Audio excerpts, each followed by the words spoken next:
dem Feind gelungen, die Front in breiter Formation zu durchbrechen. Im Süden hat der Gegner Zossen genommen und stößt auf Stahnsdorf vor. Der Feind operiert jetzt am nördlichen Stadtrand zwischen Frohnau und Pankow. Und im Osten ist der Feind bis zur Linie Lichtenberg-Marsdorf-Karlshorst gelangt. Mit dem Angriff Steiners wird das alles in Ordnung kommen. Mein Führer, Steiner konnte nicht genügend Kräfte für einen Angriff massieren. Der Angriff Steiner ist nicht erfolgt.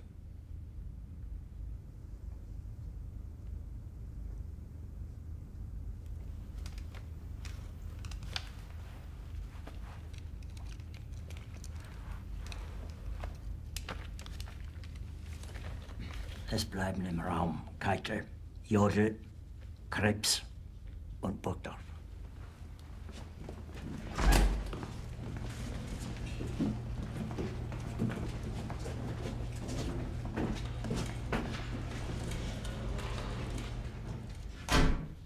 Das war ein Befehl!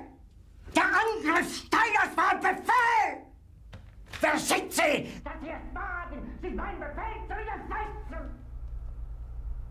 So weit ist das also gekommen. Das Militär hat mich belogen! Jeder hat mich belogen, sogar die SS! Die gesamte Generalität ist nichts weiter als ein Haufen niederträchtiger, treuloser Feiglinge! Mein Führer, ich kann nicht zulassen, dass die Soldaten, die für Sie verbringen... Nicht als Feiglinge! Verreiter, Versager! Mein Führer, was Sie da sagen, ist ungeheuerlich. Die Generalität ist das Geschmeiß des deutschen Volkes! Sie ist ohne Ehre! Sie nennen sich Generale, weil Sie Jahre auf Militärakademien zugebracht haben, nur um zu lernen, wie man Messer und Gabel hält! Jahrelang hat das Militär meine Aktionen nur behindert. Es hat mir jeden nur ersichtlichen Widerstand in den Weg gelegt. Ich hätte gut daran getan, von Jahren alle höheren Offiziere liquidieren zu lassen, wie Stalin.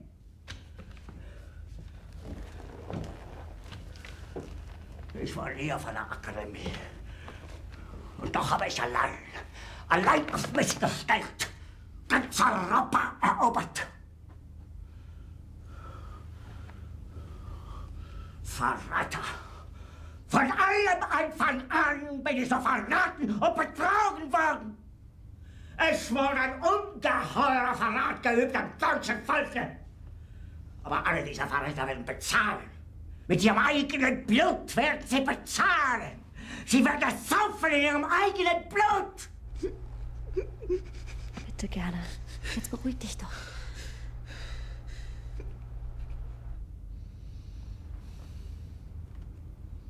Meine Befehle sind in den Wind gesprochen. Es ist unmöglich, unter diesen Umständen zu führen. Es ist aus.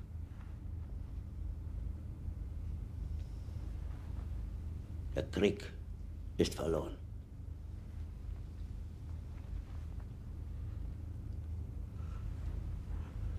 Aber wenn Sie, meine Herren, glauben, dass ich deswegen Berlin verlasse, irren Sie sich gewaltig. Eher jage ich mir eine Kugel durch den Kopf.